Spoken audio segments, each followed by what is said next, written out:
Without any further ado, I would like to introduce the inimitable Clementine Ford to give our Saturday keynote. Please make Clementine feel very welcome.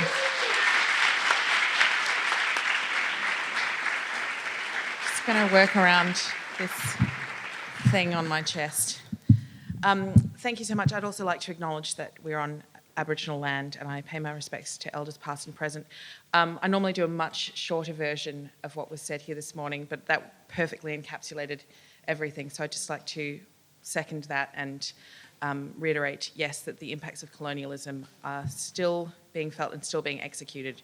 And it's not enough to stand up in front of groups, as so many people do, and just acknowledge the one thing without acknowledging the next thing.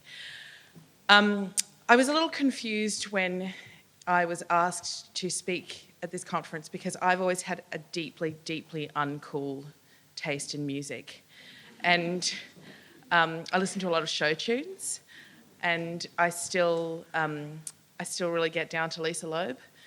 So when I talked to Ev about that and I said, you realise that I can't really talk about music, she said it's okay because it's a feminist conference, so we want to talk about feminism as well. So I'm going to do something that makes me feel a little uncomfortable because I realise it looks like I'm just up here spruiking a book, but I'm not. It's honestly just because I really want to read what's in this book to this conference. And I didn't bring any to sell, so it's not like I'm doing it to sell them afterwards or anything like that. And also it's been really, really hard for me to sit down and write anything in depth lately, so I apologise. If you can forgive this little stink move that I'm about to do, I'm just going to read the final chapter in my book. And it's called It's Okay to Be Angry. I need to tell you one of the most important things I've learned in my 35 years on Earth as a human being, woman, person. In fact, if you just take away one message, I hope it's this one, because it might be the cornerstone of everything. This is one of the hardest lessons for us to learn, but I urge everyone to embrace it. May it fill your heart and soul, may it keep you warm at night, and may it carve itself in letters large across the breadth of your whole mind. It is okay for you to be angry. All these years, people have been calling you angry as if it's a shameful thing, when what they really mean is, your refusal to be contained frightens me. It is okay for you to be angry. It's okay for you to be angry because you are a human being who lives in the world, and you are allowed to be angry about some of the things that happen here. It's okay for you to be angry because you have blood, bones, and a beating heart, and those things are messy and powerful and full of life. It's okay for you to be angry because being angry is not illegal, no matter how much it might make other people uncomfortable. It's okay for you to be angry because you're a woman and the world has given you a lot of fucking shit to be angry about. Now, I wrote this book for women because it was called Fight Like a Girl, but I would like to acknowledge, of course, that not everyone in this room is a woman, and obviously there will be some people who identify as men and some people who are non-binary. So you're all allowed to be angry. It's okay for you to be angry. To a world that instructs us to be passive and conciliatory, anger is a terrifying thing. Anger is unpredictable. It's uncontrollable. People are afraid of women's anger in particular because they're afraid of confronting its source. Inequality, violence, degradation, dehumanisation, misogyny. If you don't want to accept that these things exist, you won't want to accept the validity of our feelings of rage about them.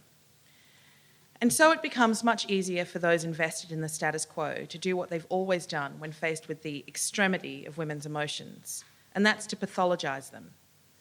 Women who express anger are recast as mythically terrifying creatures, hysterical banshees, harpies, fishmongers' wives, squawking, screeching, shrieking she-beasts making the world unpleasant for everyone around them. We are grotesque, monstrous mountains of rage, engorged and swollen with our own irrational delusions about the state of the world. We are ugly, and this is perhaps the most criminal aspect of our existence, because we're told that it's this ugliness that makes us so angry in the first place and causes us to lash out. In this reading of our anger, our exclusion from the system has not been caused by the system itself, but by the insufficiency of our own physicality. If we were pretty on the inside, we would be pleasant on the outside. If we were thin, we wouldn't have so much room inside us to harbour so much hate and toxicity. If we took more pride in our appearance instead of being lazy, grisly, fat, disgusting, ugly, angry old bitches, then men would want us. And if men wanted us, all our dissatisfaction and rage over being passed over would disappear, and we would recognise just how wonderful this prison we live in really is. From the time we are born until the time we die, girls and women are taught to be the simpering, smiling backdrop to the greater purpose of men's achievements. Men rule the world while women decorate it. We aren't granted the flexibility of being able to play characters who can be complicated, messy, irreverent, assertive, admired, and angry. These roles are reserved for men.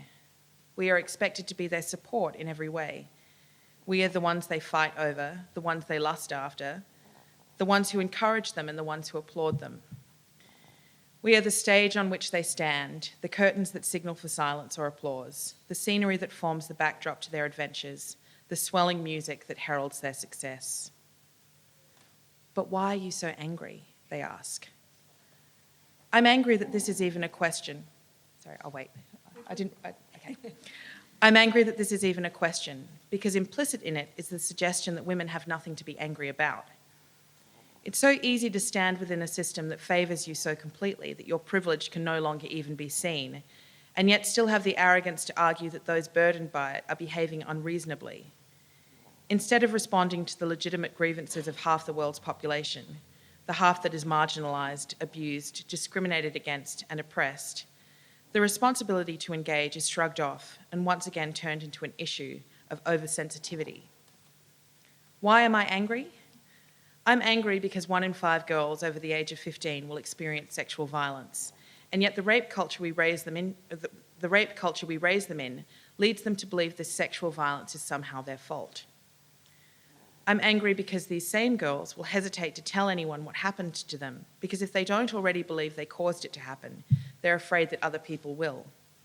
And just as a side note, something that we've seen this week in Melbourne, after a woman reported being harassed on a tram and witnessing other women being harassed on a tram, the overwhelming landslide of people who rushed over themselves to not only diagnose from their computer desks a neurological condition in someone who they'd never met, but did it in order to dismiss what she was saying and to paint her as, was one of my favourite accusations, an attention seeker who was just looking to become famous on the internet.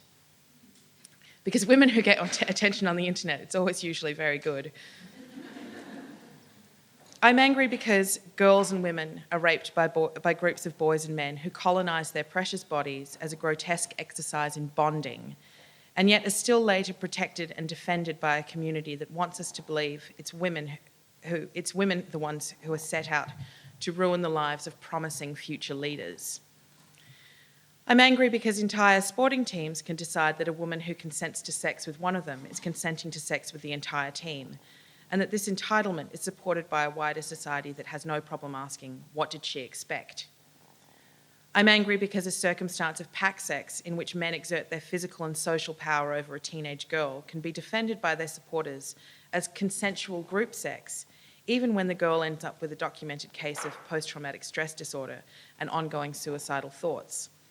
And that was particularly in reference to an incident that occurred in 2003 in New Zealand with the Cronulla Sharks, where all of that outlined happened with a 19-year-old girl in a rugby team.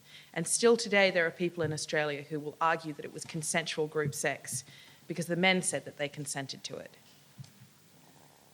I'm angry because the concept of consensual sex is so poorly understood by a world that favours male sexual dominance to the point where rape is excused all the time. And yet some people still react to the proposition of further education around consent with conspiracy theories about how the bedroom is being overrun by red tape and bureaucracy. I'm angry because women and children are trafficked into slavery all over the world and abused every day.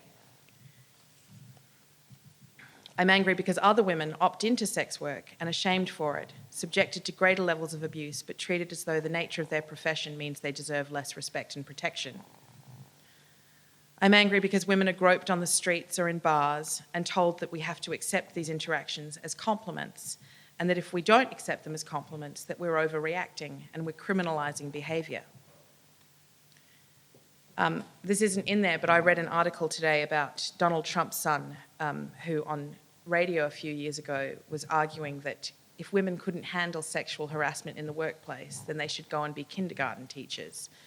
As if sexual harassment is part and parcel of being a woman in the workplace and something that we should just tolerate because it's just men having some fun. And one of the radio announcers, I'm going to paraphrase him, so it's not an exact quote, but one of the radio announcers responded by saying, I don't have my phone on me, he said something like, they want to stop us from, the reason we don't want them in our areas is because they want to stop us from doing the things that we want to do.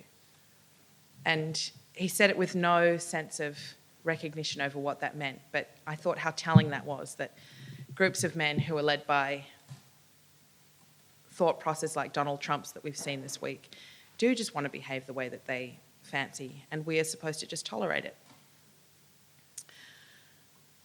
I'm angry because women are raped every day in their homes by their partners, family members or friends, and yet people still think that avoiding rape is as simple as just saying no. I'm angry because when we talk about rape, men tell us that we're just upset that no one wants to rape us, which is something that's been said to me on a number of occasions. I'm angry because women who commit the egregious crime of being fat while raped are even more likely to be disbelieved, because why would anyone rape them? I'm angry because women of colour, trans women, and women with disabilities suffer significantly higher rates of male-perpetrated sexual violence than almost anyone else, yet are given significantly lower levels of support across the board.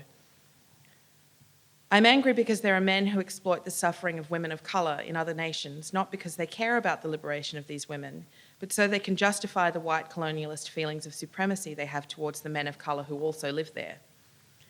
I'm angry because I've experienced these same men telling me they would laugh if I was gang raped by a pack of Muslims. I'm angry because it seems the real reason these men are upset is because they believe there are other men out there who are given permission to treat women the way they want to, but can never admit to. I'm angry because I've lost count of the number of women who've contacted me to tell me about the men who've raped them and got away with it. I'm angry because so many of these women are my friends. And I'm angry because rape and sexual violence is only one facet of how women are abused in this world. I'm angry because girls around the world are denied the right to education, to medical care, sometimes even to a childhood. I'm angry at how so many of us are taught from so young to see our bodies as shameful and disgusting, nothing more than a dumping ground for men to unload their insecurities into in equal measure. I'm angry at the fact we're expected to see ourselves as ridiculous, to laugh at the sneering jokes made about us and our inferior state, and to pipe up in defence of the men who tell these jokes whenever a flabby-mouthed harpy like me complains. I'm angry at how little we're valued as leaders and innovators. I'm angry that for thousands of years, men have taken credit for the work and discoveries of women to the point where we've been all but erased from history. Were we even there? As wives and mistresses, certainly. But all that other stuff we did, no one given the power to document matters of note saw us as important enough to bother with. I'm angry that the sexist men who disregard women's immense contributions to the world insist that our gender has been responsible for creating nothing, building nothing, inventing nothing, and designing nothing. Because to them, the complicated, difficult task of growing an entire human being, which is something that some of us do, from scratch and then giving birth to it, isn't considered that big a deal. I'm angry that girls all over the world learn to hate themselves because we are taught that we are worth hating. And the examples I've given here are just a drop in the ocean of pain that some women spend a lifetime swimming through, just trying to find their way to safe land. These are real assaults and oppressions. This is a real culture of crime and degradation. If history did bother to document the lives of women, it would be written with the ink of tears that have flowed since the beginning of time. These things aren't real, feminism's opponents will say to you, at least not in the way that you pretend they are. Yes, this stuff sometimes happens, but you're exaggerating most of it. Men can be victims too. A lot of these stories are really just women regretting it afterwards. What do you mean that's victim blaming? I don't blame victims, not the real ones. And stop talking about rape culture. Rape culture doesn't even exist. How can culture teach people to rape? I'm sure many of you who wade in the cesspool of the internet and Twitter have heard that one. And yet, the man who is running for president is admitting to sexual assault. How does culture teach people to rape, I ask you? Women just need to take more care because there are bad people out there. No, of course you don't have to take care and be safe around me. That's absurd. I mean, how dare you? You're basically accusing me of being a rapist, and that is so offensive. Don't you know that 99% of us are good, decent men who would never hurt anyone? Having said that, women still shouldn't wear short skirts and drink too much because you never know who might take advantage of you. Stop asking if that means around me as well. Of course it doesn't mean around me. You can drink around me. I'm not going to hurt you. But don't get too drunk because it's not nice when women get too drunk. Also, it affects their ability to respond to danger. That's why it's best if they stay sober, because you never know who's out there. No, not me. I already said that. No, he can't have raped her if she went back to his house, because why else did she go back to his house? She should have known what to expect. I'm not saying what he did was right, but she shouldn't have been so drunk. Both people should take responsibility. Of course I can control myself around women. What kind of question is that? Stop acting like women need to be on their guard around all men as if we're all rapists. This is just about your vendetta. Your problem is that you hate men and you're actually blinded by that. Yes, you're blinded by misandry. You're actually making the world more unsafe for women. You're the one making it more unsafe for them. Because you refuse to let us issue practical advice about how they can protect themselves. Telling women to watch their behaviour isn't excusing violence. It's stopping it, if anything. Why are you so fucking angry all the time? What happened to you that made you so fucking bitter and angry? Anger is absolutely the appropriate response for women to have in a society that not only freezes us out of its core operations, but seizes every opportunity to hurt and demean us.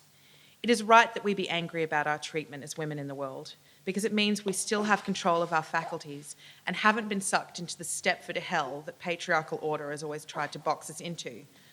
We should be angry, because if we aren't paying enough attention. But the problem here is twofold, because compounding this anger is the epic condescension and mansplaining that women have to endure from irate men who love nothing more than to waffle on and on about how sexism doesn't exist, misogyny is a myth, and statistics about discrimination are all made up. Oh, damn, I thought I was going to be able to do that. Just give me a moment.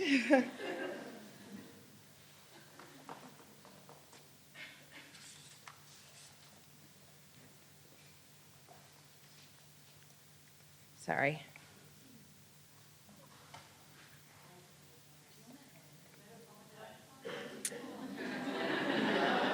Thank you. I do not apologise. Okay. Oh, no, I'm not. Okay. We have to endure from irate men who love nothing more than to waffle on and on about how sexism doesn't exist, misogyny is a myth, and statistics about discrimination are all made up. It's bad enough that we have to live with the reality of this shit, but is there anything more infuriating than being told you lack the proper objectivity to be able to rationalise your experience of the world, so you need a man to do it for you? Put up your hand if you've ever sat and listened gobsmacked as a man told you that something you found threatening or sexist, let's say being yelled at from a car window, wasn't actually threatening or sexist at all, but was in fact a light-hearted expression of appreciation, or even a compliment. And to behave as if it was anything more than that isn't just a gross overreaction, but actually an insult to the women who experience real oppression all around the world. Put up your hand. So in the context of the book, I say, right, now with that hand still raised, stand up and walk to the nearest window, open it, and let out the blood-curdling scream I know you felt building up inside you as you read that sentence. Congratulations, that was the sound of the glass ceiling being shattered by thousands of angry women screaming at the same time. It is okay to be angry. We need to get over the stigma of what it means to be an angry woman.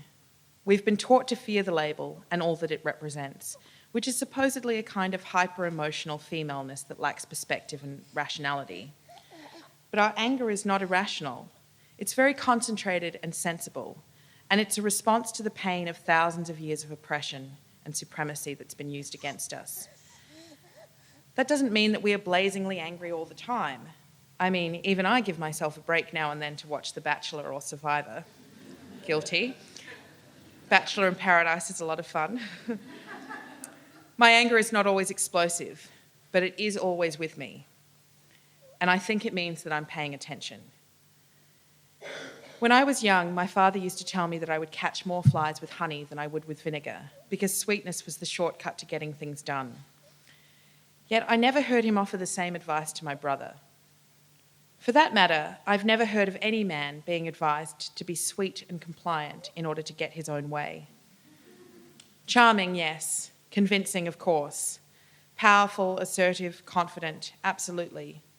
But never to be sweet and passive, to flatter the person who has power over you by appealing to their sense of superiority.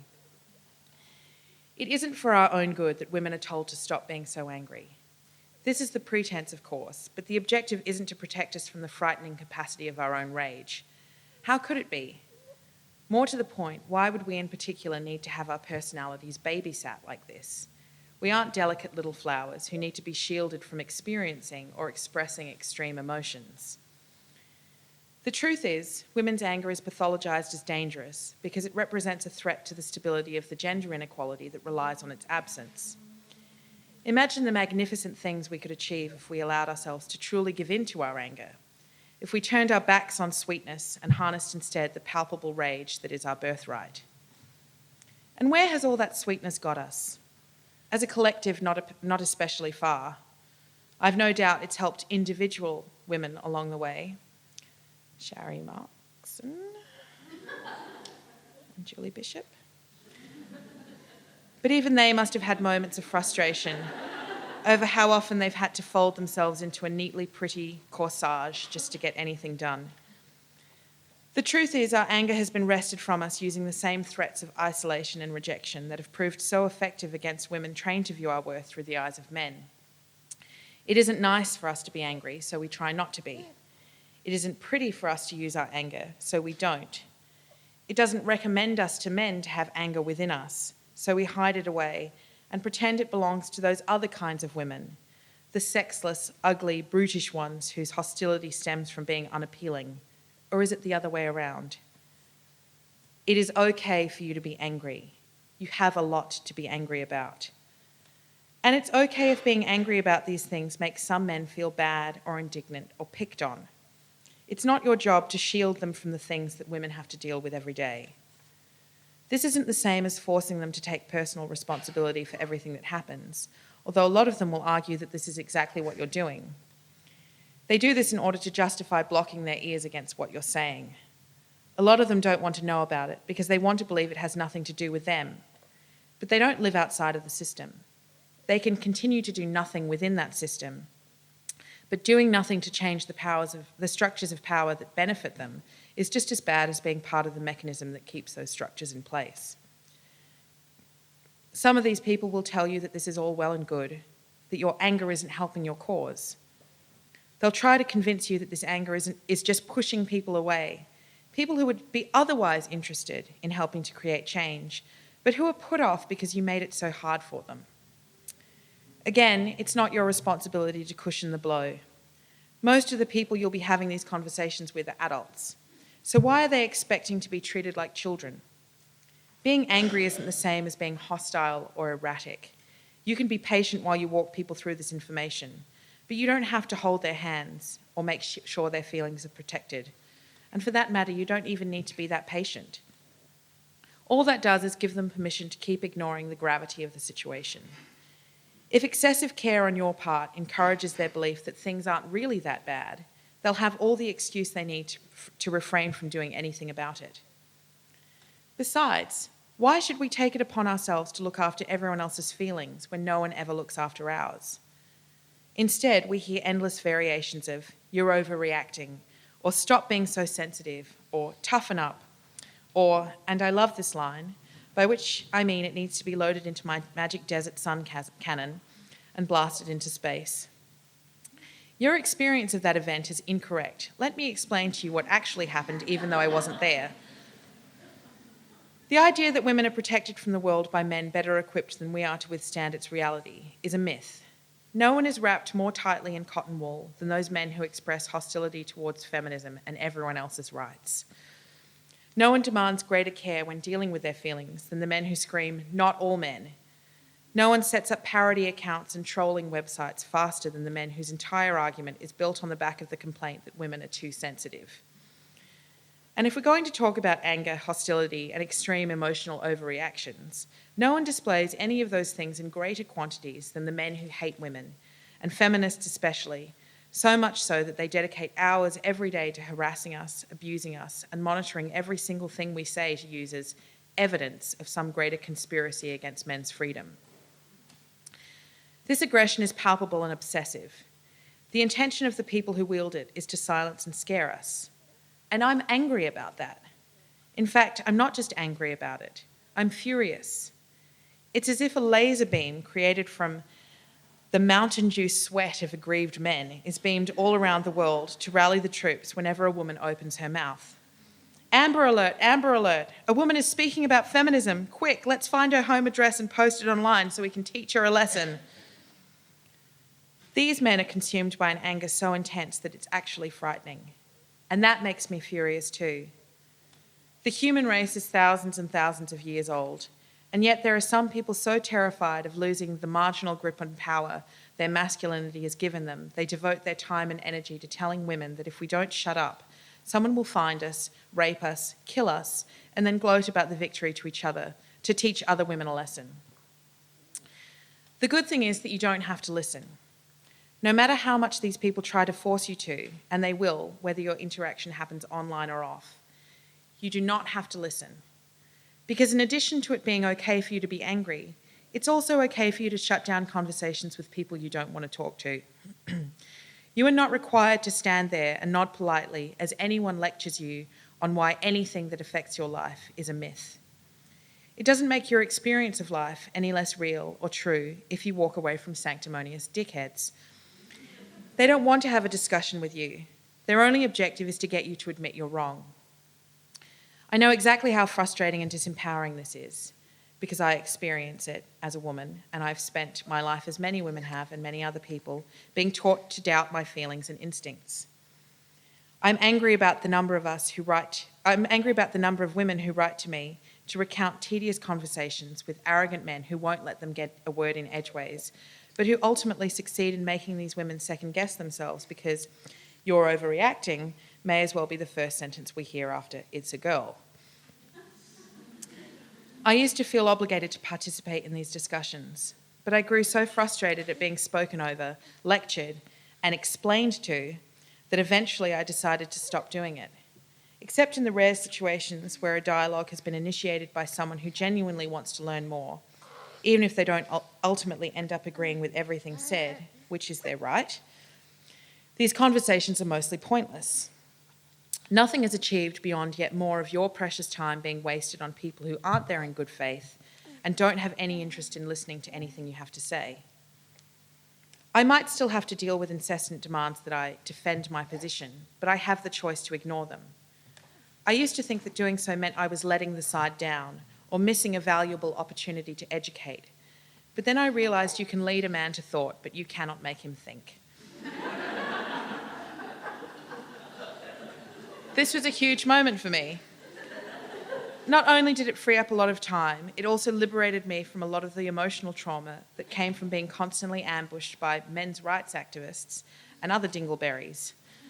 I can't tell you how satisfying it is to watch them grow more and more infuriated at being ignored, or worse, made fun of. Truly, it gives me a lot of pleasure, and in this world we take what we can get. So you can walk away before the conversation even starts. Shut it down if they keep trying to goad you into it. Don't answer them, and don't rise to the bait when they tell you that your refusal to engage is just further evidence that you have no argument. Your status as a woman being the first and most damning proof of this. Face it, they already think you're full of shit anyway, and they're just chomping at the bit to tell you how there's no such thing as sexism, feminism is over. Most sensible women know that it's ridiculous. You just want superiority. You're just angry because you're ugly. If you gave it up, you could get a boyfriend. And my personal favourite, real feminists would be turning in their graves over what the movement's become. Because the suffragettes, all of whom encountered exactly the same kind of paternalistic lectures from whiny man babies, were traditionally super into standing there and listening politely while men spoke at them. Like I said, it's okay to walk away. It's okay to ignore men, especially when they are furiously trying to put you back into the tiny little box they need to carry you around in so that they can feel comfortable and in control. It's okay to block them on Facebook and Twitter, to delete their emails without reading them, to tell them to fuck off on Tinder, and basically to do whatever else you think is necessary to keep their toxic bullshit from seeping into your life. You're allowed to do all of these things. It doesn't make you weak. It doesn't make you an enemy of free speech, like some will argue, as if closing the door on a travelling evangelist who keeps yelling about how much of a fat cunt you are is an egregious form of censorship that shows how much you hate democracy. In fact, block with abandon. Walk away gleefully. Don't let people with shitty intentions suck your energy from you. Why should they have free access to it, especially when you get absolutely nothing from them in return and you already have limited supplies? It's okay for you to do all of these things. It's okay for you to acknowledge your rage and give voice to it. It's okay for you to deny anyone your time and energy. It's okay not to care if anyone thinks you're fat and ugly. You are not responsible for other people's insecurities or the way they try to use them against you. It's okay for you to disagree with men. It's okay for you to tell men to fuck off. It is really fucking okay for you to tell men to fuck off. Sometimes those two words are the only thing you need. I like to use them when someone's taken the time to send me an incomprehensible, illegible treatise on the dangers of feminism or how women have infiltrated the government and are now putting steps in place to prepare for the matriarchy. It's okay for you to make fun of them when they try to pick on you or to pick you up, to tease them when they act as if their approval has any bearing on your life whatsoever. It's okay for you to reject their attentions, to say no without explanation. You don't have to fabricate a boyfriend to make it easier for them to accept your lack of interest, as tempting as it might be, or as easier as it might seem. Men shouldn't need to view you as the property of another man in order to respect your wishes. You don't owe them anything. And of course this can be dangerous. There are countless recorded cases of men killing women because they wouldn't go out with them. The website When Women Refuse is a good one, but steel yourself for it. Elliot Rodger wrote an entire manifesto about that and then went on a killing spree in Isla Vista, California. It's terrifying, I get that. But you still don't owe it to them to ease the pain of rejection. It's okay for you to have conversations about the pain and abuse that's inflicted on women without also having to acknowledge that these things happen to men too. Yes, men can be victimised. Yes, men can be raped. Yes, men can be targeted by family violence. These are terrible things, and help should be given to the victims and survivors of such atrocities. But none of that negates the reality that women are victimised in different and more sustained ways, and the constant interruption to and attempts to derail that dialogue is just another form of violence. Why is it always seen as the responsibility of women to take on the burden of everyone else's emotional labour, even and especially when it means putting our own problems to the side? History is one long laundry list of men's problems being put front and centre. In fact, women are the ones who have always led the charge to defend men from violence. Oh. Sorry. No, sorry, I'm not saying... Sorry. I'll just give him a cuddle. I'm almost finished. In fact, women are the ones who've always led the charge to defend men from violence. It was largely women, mothers, wives, sisters and socialists, who marched against war and the policies of conscription that sent young men off to die and kill for colonialist governments. It's largely women who do the work of healing their broken communities. Women have always taken care of everyone else and will likely continue to do so. But the moment we start organising ourselves to address the serious systemic issues that see us hospitalised and or put in the ground, we're suddenly vilified for ignoring the bigger picture while greedily siphoning off all of the available funds into our own cause. Didn't you hear that feminism is $1 billion industry? Such a claim is ridiculous. Do you know how many women's health organisations and refuges have been defunded in the last decade? Compare that with a nationwide response whenever a young lad is randomly attacked on a city street and left to die. That situation is so intolerable to us as a nation, as it should be, that we even came up with a new phrase to replace the former description of being king-hit. Now these people suffer a coward's punch because there can be nothing more cowardly than punching a man in the back of the head when he's trying to enjoy a night out. I have no objection to the rebranding of that behaviour because it's despicable. And my heart breaks for the families who've lost sons and brothers to that kind of violence. I think it's commendable that our government has responded to it in such a proactive way. But domestic violence is still called domestic violence. Men who kill their wives or families and then themselves are still valorised in newspapers, praised for being good blokes and family men. Their old coaches and community sporting teams are still sought for comment on what wonderful team players they were. Everyone talks about what a terrible tragedy it was all round. We are put in the ground, and the feminists who campaign against these atrocities are abused for making it all about us. So embrace your anger. Don't be pretty little flowers decorating the hallways of life. We've spent far too long burying our anger deep beneath these roots in the hope that we could stop it from affecting our blooms, but all it's resulted in is failure to thrive. If you are a person living in this world and you're not angry, you're not paying enough attention. Not to your own life, not to the lives of other people, and not to the lives of everyone else who'll come after us. So be angry, be rageful, be loud, be unrepentant, be assertive, be aggressive, be the kind of she-beast and she-demon that trains her fire-filled eyes on the male gaze and burns it down. Be everything that we're always told not to be, and commit to giving zero fucks about who may or may not have a problem with that. Because it's okay to be angry. It is fucking okay. Thank you.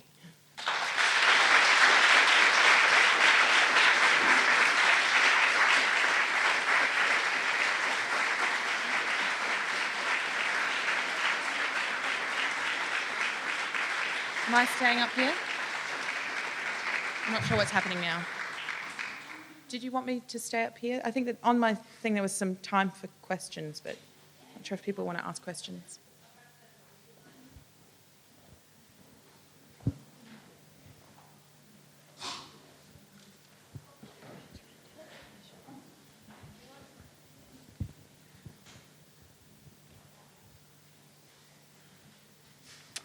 It's also okay if you don't have any questions.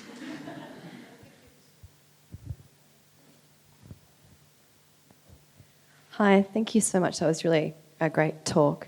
I have I guess, a general question about trolls and like, who are they and what do they really do? Where do they come from? Do you have any insight as to who these people are and why they spend so much energy just trying to downplay feminists?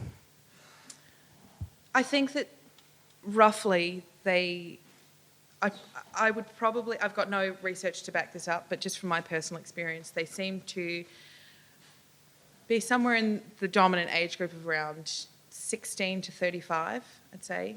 White, cis men, heterosexual, but occasionally a gay man slips in there and then uses the fact that he's gay as a reason that what he's saying isn't offensive or abusive or misogynistic at all. I suspect that a lot of them... So I'm going to answer that by saying something else that happened to me this week. And I spoke at a school on Monday morning, and I hate speaking at schools because I find year 10s especially, who I was speaking to, quite a terrifying group of people. It's all right when you're speaking to... it's all right when I'm just speaking to a girls' school, even though there's obviously problems with that. But I see so much of my own experience as a teenage girl replicated in those rooms where the boys are saying, you know, they're sort of like standing and saying, there's no problem, and dominating all of the space. And the girls are sitting there backing them up because that's the way that they feel like they can get some power in that situation. Or certainly that's how I felt when I was a teenage girl. And so I spoke at this school, and it was a horrible experience, and I left and went home that night. And a group of the school students, a group of the boys, started a message thread on Facebook, which happens to me sometimes randomly, like a group of teenage boys will start like a weird long message thread where most of it is just banal, irrelevant, nothing talk, but then occasionally they'll slip in some disgusting sexism or like jokes about sandwiches, and then one of them will add me to the group because, as a friend of mine said, it's like them saying, oh, I'm going to add her so she can come and see this giant poo that we've all just done. Look at the poo! I've never really paid that much attention to it other than to think that it was just a really weird, strange thing that happened to me, kind of like how one of the weirdest things that I'm trolled about online is, it's so bizarre. I don't know how, but some time ago I incurred the wrath of one Christina Aguilera fan, and she's gotten all of the fighters on. So just every so often, every few months, it'll just flare up and I'll just have 1,000 Christina Aguilera fans just in my mentions talking about how shit I am. And I don't know why. I've never been able to figure it out. Anyway, so they added me to this message thread, and it was pretty gross, but it wasn't the grossest thing I've ever seen. But they were joking about, because I'd shared with them a lot of statistics about violence. They were saying things like, oh, every time a man says a sexist joke, a woman dies.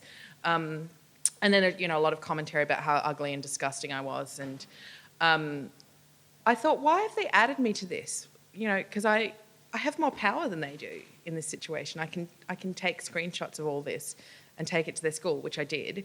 And then I was talking about it with a friend, and she said, well, this sounds to me which I'd not even thought of, this sounds to me like how kids are bullying each other these days is by starting message threads. And of course, once I heard that, it made a lot of sense. And just continually adding the people to it, because there's really no escape from that. They just have to keep looking at these things that are being said about them. And I thought, wow, that is... So a lot of trolls are teenage boys, but obviously they become men if you're talking about that dominant kind of idea of what the troll is. And they're being bred with this weird sense of entitlement where they think that they can include an adult person who has no responsibility to them, who certainly doesn't need to be afraid of them, include her in a thread where there'll be no consequences for her at all. The last message that I saw before one of them obviously was oh shit, this is a bad idea, let's get her off of this thread, was they photoshopped a picture of me with a Snapchat caption on it saying something like, that time in 2016 when a group of year 10s roasted that bitch Clementine Ford. And I was like, well, that time when she screen capped it and took it to your school principal and hopefully got you suspended. I don't know. It just seems... So I sort of feel like I'm telling that story because I feel like that underpins a lot of the sense of just this absolute sense of entitlement to say whatever they want. And the other thing is that, I think sometimes they're just so infuriated at the existence of people threatening their worldview and threatening their power that they have to lash out, obviously. Obviously, that's it. And some people seem to just do it for a hobby. Some people seem to do it because they genuinely get off on it. I've got at least 3 people, it's not a huge amount of people, but at least 3 men who I've blocked and have blocked a long time ago on Twitter, but they search my name every day and respond to every person who tweets at me. And I just feel like where are you getting this time from? Why do you have this... It's quite scary, actually, to have that level of an obsession with someone. And the other thing as well, to kind of bring that question back, is that I've been noticing with this story this week about the guy on the tram that, all of the internet diagnosed him as having autism. And I spoke to a family member of his. He doesn't have autism. There are other issues going on, but I think that woman was right to feel threatened by him on the tram based on what I've found out. Or right to feel like he was in her personal space, for sure. But because they've decided that this diagnosis exists for them, and they're now all of a sudden interested in defending disabled people, or even the fact that they're calling an autistic person mentally handicapped, because they're such fierce defenders of anyone who's outside of the... Well, I don't think they'd even know the word neurotypical, but or know to use it or whatever. But it doesn't matter that that none of that is true, because that is the truth now. That's the narrative that's out there. And even when I wrote about it yesterday and I included in an article that I'd spoken to a family member who had denied that this was the case and included references to the appearances that he'd had in magistrate courts, even now people are saying, well, family members lie. Family members lie about autism. And, how do you know? Mm-hmm. How do you know? And still, this is the truth now that's out there. And I find that really scary, because trolling is one thing, but when actual reality is being twisted and being misrepresented, and all of a sudden it doesn't matter what the truth is anymore, because to a lot of people this is what happened. And it's kind of like that whole thing, like in 5 years' time people will be talking about me as the woman who bullied an autistic man on a tram in Melbourne when I just shared a post, you know. Yeah. And that's kind of where it all sort of spawns from, I think. And they I think the other disturbing thing about it, using that particular example, but it happens across the board, is that they actually want the situation to be that a genuinely, because they're confusing autism with an intellectual disability that makes them childlike. So I'm just going on that premise. They want the situation to be that a man who has an intellectual disability that makes him childlike was abused on a tram, because that allows them to abuse feminists. They want harm to have happened to someone to justify the harm that they're doing. And I find that pretty gross and frightening. But I don't really understand the mindset of them, or the only thing I can broadly say is that anyone who reacts so strongly against people who are just advocating for the rights of anyone else is just threatened about what it means for their place in the structures of power. Many of them probably don't even have that much power, but rather than fighting alongside feminists to dismantle that so that they can have some different kind of identity and reality, instead they've just decided that the way that they can get power amongst other men is by oppressing the people who they perceive as weaker than them. Thank you.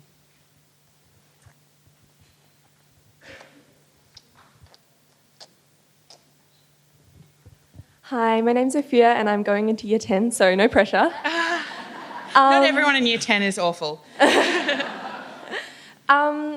Through school and just through, going through the education system, I've kind of been taught that in order to get your point across and convince something of something, you have to present your points in a way that's impartial or kind of, just logically set them out. So I guess what my question is, how do you find that you have to make a balance between that, or do you find that the best thing is just to kind of channel your anger into your work, and that's how you can get your point across and be heard? Thank you. Great question.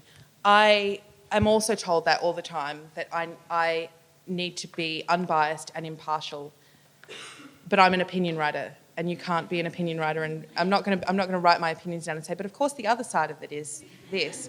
So you make your mind up. I used to do that, and I used to do it because I was convinced that the only way that we could get any kind of traction as feminists, because it was so precarious as well. Like, I remember when I first started studying feminism at uni, it was 1999, 2000, and we weren't having conferences like this then. There was no Facebook or no social media to connect feminists. It was pretty dire, I remember, at that time. We were definitely well in the nook of a backlash where a lot of people were saying things like, we don't need feminism anymore. And people still say that, but there's a vibrant feminist community. So when I first started writing about feminism, it was like that deer in the headlights thing, of like, don't move suddenly because then they'll stop you from talking about this. So you've got to kind of like gently massage people into being okay with it. Oh, okay, but that sexist joke is kind of funny, but like, what do you think about this? And then I realised that not only did it not work to include in everything I wrote some like one paragraph that acknowledged the other side, or one paragraph that acknowledged that not all people were guilty of this or whatever. Not only did it not work, but also it took a percentage of my time away from the issue at hand to really, like if I was writing something about domestic violence, it took a portion of the focus off of that to reassure any of the men who might be reading it that I wasn't really talking about them. I know that they're a good guy, so they don't really have to care about it. Which is why it doesn't work, because once people are reassured that they're not part of the problem, then they can excuse themselves from having to be part of the solution. And so now I'm very much about just rageful writing, and I don't have time, I think, to be impartial unless it's something that, maybe there are things that I do write impartially about, but if it's something I'm passionate about and I have an opinion about it and it's a definitive opinion, I'm not going to give any time to acknowledging the other side, because people can go and find that out for themselves. So I don't think that you have a responsibility to do that. It might be a little bit tricky at school at the moment, but can, I guess, push the point. And I don't know if I should say this, but I worried so much about year 12 and marks and things like that, and I was really under the impression, as so many school students are, that school is so, so important. And then I realised that it's kind of important, but it's actually not really all that important. It's not all that important to learn how to write an essay so that you get a good mark on it if you're not really writing your real opinion. Maybe it's better to get a bad mark on it because your teacher feels like you've been too aggressive in it, but you've actually been more truthful to what you believe. I don't know.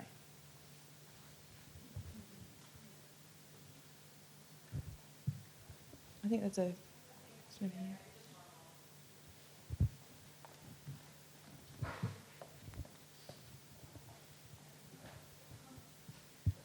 Hi, Clem. So I feel like as feminists, we are relatively prepared to tackle misogyny, or ready that it will be there. But I think that it's often that we're not quite prepared for the backlash that we experience from our own community. And the standard that we hold our queer and feminist activists to is almost unattainable for any of us. So I wonder, how do you navigate that? How do you re-energize? How do you convince yourself that you're not just making mistakes all the time? I am making mistakes all the time. Sure. I think, thank you for asking that question, because it's, I was probably the most scared to speak at this event today than I have been for anything for a long time, because of that, because I'm an imperfect person and I'm not always... I'm learning all the time, and I do think that I try and challenge myself to be on an educational process. But I think that we sometimes expect people now to...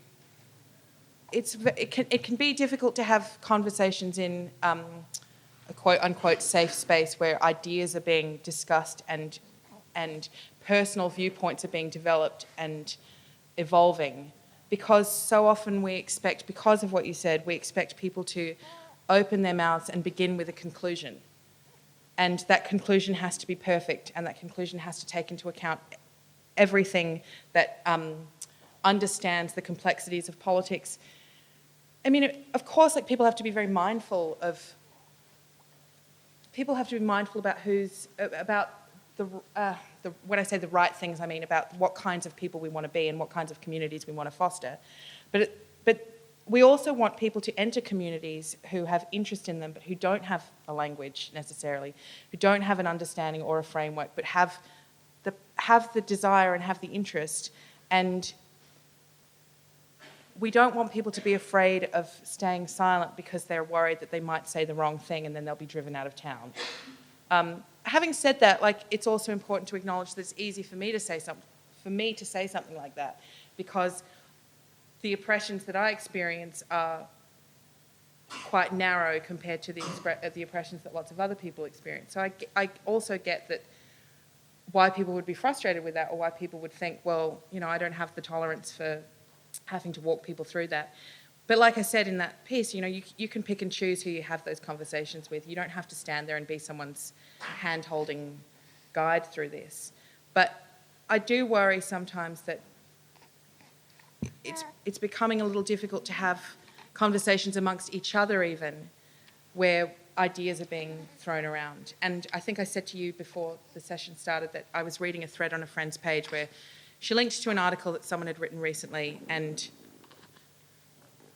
I don't know if you guys can hear that. He's doing a very big poo. And she acknowledged that there were some problems in that article, and those problems were quite big, and certainly a lot of people reading them could say, well, I vehemently disagree with what this woman has said about these different things, but I think her argument about this is sound, and take from that argument and say, well, let's ignore the stuff that she's written that is completely anathema to our politics, and let's talk about this and let's adopt that for ourselves. And that's kind of what happened in this thread under this article, which was surprised to see how relieved I was, because I'm not used to having that experience of seeing people say, well, this is bullshit, but this part's really good, and let's kind of talk about that amongst ourselves and acknowledge that we can both have like massive problems with something that someone says, and maybe even some of their political viewpoints, but that doesn't have to mean that they're completely like erased from the drawing board, particularly not if they are a feminist. I think that we should all like be able to pick and choose stuff for ourselves, and I have an integrity about it, obviously, but if we're all striving for perfection, then our feminism is just going to be a feminism of one person, because we can never be exactly the same as everyone else's measure of perfection. It's hard to know. I don't want to be the one who dictates how that is framed, though, because that's not my right to do that. Yeah. But I think that we've got a panel on call-out culture coming up after this, which probably that conversation will be teased out a lot more. Anyway, thank you, everyone. And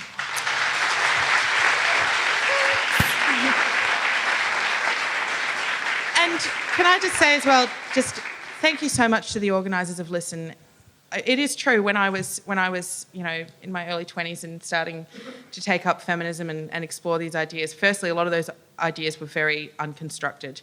And through the work of activists, like the whole landscape is so different now and so much more vibrant and more interesting, and I really appreciate the work of everyone in this room that you do towards that. But it's great to have things like this to come out to on a weekend, because there was just nothing when I was young, and this is reinvigorating, and this is the kinds of things that we need to do to, yes, we can be angry all the time, but we also need to do things that sort of feed our souls a little bit. So I hope you have a good time.